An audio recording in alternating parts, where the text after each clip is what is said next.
जिंदाबाद जिंदाबाद जिंदाबाद एसडीपीआई जिंदाबाद एसडीपीआई जिंदाबाद। मंदिर को बहाना है, मंदिर को बहाना है, मुसलमान निशाना है, मुसलमान निशाना है, मंदिर मस्जिद बहाना है, मंदिर मस्जिद बहाना है, मुस्लिम को लड़ाना है, हिंदू मुस्लिम को लड़ाना है। तो भाइयों, आज हमारा जो यहाँ जमा होने का मकसद है ज्ञानवापी मस्जिद के रिलेटेड। ज्ञानवापी मस्जिद के हक में जो फैसला आया वो बिल्कुल गलत फैसला है। उसको कोई भी हिंदुस्तानी, सिर्फ मुसलमान नहीं, कोई भी हिंदुस्तानी इसको एक्सेप्ट नहीं करता।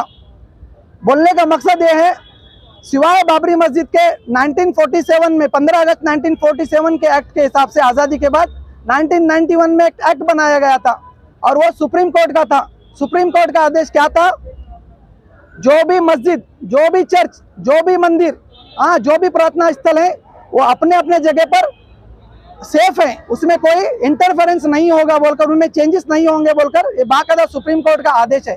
लेकिन मुझे ताज्जुब होता है कि जो लोकल जज ने जो ऑर्डर दिया है उनके लिए सुप्रीम कोर्ट का ऑर्डर उनके लिए चैलेंजिंग नहीं था। उसको देखते हुए वो अपना अपने ऑर्डर को आगे पास कर सकते थे, उसको रुका सकते थे, लेकिन यहाँ ऐसा नहीं हुआ। और जैसे ही ऑर्डर पास होता है उसी दिन रातों रात, इतनी भी गड़बड़ क्या है, मुहूर्त का तो भी तलाश करते थे, मुहूर्त का तो भी वेट कर सकते थे, रातों रात तय खाने में जो है पूजा शुरू होती है। पूजा करने में हमें आपत्ति नहीं है, वो भी प्रार्थना स्थल ही है, हमें ऑब्जेक्शन नहीं है।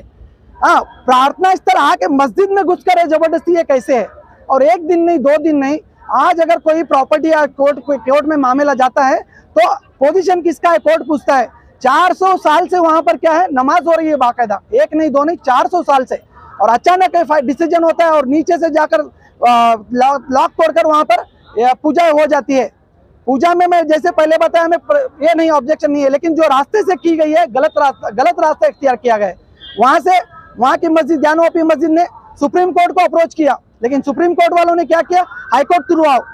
तो ये पूरा एक साजिश के तहत हो रहा है। समझ में आया क्यों? मैं हक के यानी डंके की चोट पे कहना चाह रहा हूँ। क्यों? 2 साल पहले सुप्रीम कोर्ट के जजेस का पूरा एक बेंच आकर बाहर बोला था, क्या बोला था कि हिंदुस्तान का जो है कोर्ट सिस्टम जो है, हिंदुस्तान का जो इंसाफ का निजाम है खतरे में है बोलकर। तो फिर वहां पर जब आते हैं तो फौरन यहाँ पर पूजा स्टार्ट हो जाती है। अभी मामला सुप्रीम कोर्ट में, हाई कोर्ट में है, तो उसका हियरिंग आना चाहिए था ना, उसका रिजल्ट आना चाहिए था। ये रिजल्ट नहीं आया। और यहाँ पे क्या हो रहा है, सिर्फ कुछ नहीं है, 2024 इलेक्शंस की तैयारी है, पोलराइज करना है। बाबरी मस्जिद का अब हो गया, अब नया इशू चाहिए ना, तो इसको हवा देंगे तो क्या होंगे, हमारे हिंदू वोटर्स जो है हमारे पास, हमारे पक्ष में वोट देंगे। लेकिन हिंदुस्तान का जो वोटर है बहुत होशियार है। अब बहुत सालों से जुल्म हो गया हिंदुस्तान पर, हिंदू मुस्लिम पर नहीं, पूरे हिंदुस्तान पर बहुत सालों से जुल्म हो गया। अब हमें आगे बढ़ने की बात करनी है, अब हमें तरक्की पे जाना है, अब हमें मुल्क को, हमारे हिंदुस्तान को जो है विश्व गुरु बनाना है। तो विश्व गुरु करके हम आपस में लड़कर ऐसा नहीं कर सकते। तो इसके लिए हमें जो है आज हमारे जो सामने जो चैलेंजेस हैं उसके बारे में हम फोकस करना चाहिए। बेरोजगारी आम होती जा रही है। इंडिया की जनता 83% इंडिया की जनता राशन पर डिपेंडेंट है। ये हमारे इंडिया का शर्म से झुकाने की बात है। 83% of Indian community, Indian population का 80% लोग राशन पे जिंदा है। तो ये मुल्क को आगे ले जाने वाली बात नहीं हो रही है। यहाँ पे क्या भाई भाई को नफरत। और अभी अयोध्या का जो रिजल्ट आया जी, उस पे आप क्या उस पर रिएक्ट क्या करना? सुप्रीम कोर्ट का जैसा हो गया था उसे सबने एक्सेप्ट किया है, उसके लिए कुछ ऑब्जेक्शन नहीं है। और जो जी ये कोर्ट ने ही आदेश दिया है, लेकिन कैसे हो गया, उसे पूरा एक सिस्टमेटिक प्रोसीजर था। अभी आप जैसा बोल रहे हैं, पूरे हिंदुस्तान के मुसलमानों ने इसको एक्सेप्ट किया था। कौन सा? बाबरी मस्जिद का। वो कहाँ से हुआ था?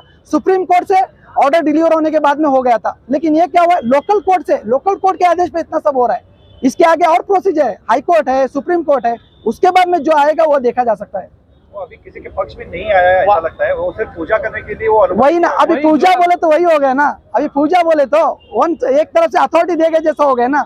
अभी मेरा एक घर है, मेरे बेसमेंट में आके कोई आके रह गया तो क्या मैं क्या समझूंगा उसको? वो लोग बोलते हैं कि वो जो प्रॉपर्टी हमारा था उस पे इलीगल कंस्ट्रक्शन किया गया, फिर वापस हम लोग दे रहे थे। वही मैं जो बोल रहा हूँ, ये 400 साल पुराना है, एक मस्जिद है, 400 साल से आबाद है। और मैं जैसा पहले बोला, पहले के राजाओं के लिए हिंदू मुस्लिम अलग नहीं थे, 2 आंख थे। तो वो लोग क्या करते थे, सबको एक ही जगह पे बसाते थे। देखने में क्या लग रहा है, दोनों एक ही कंपाउंड में है, लेकिन वहाँ मस्जिद भी उन्हीं के ज़माने से, मंदिर भी उसी के ज़माने से है।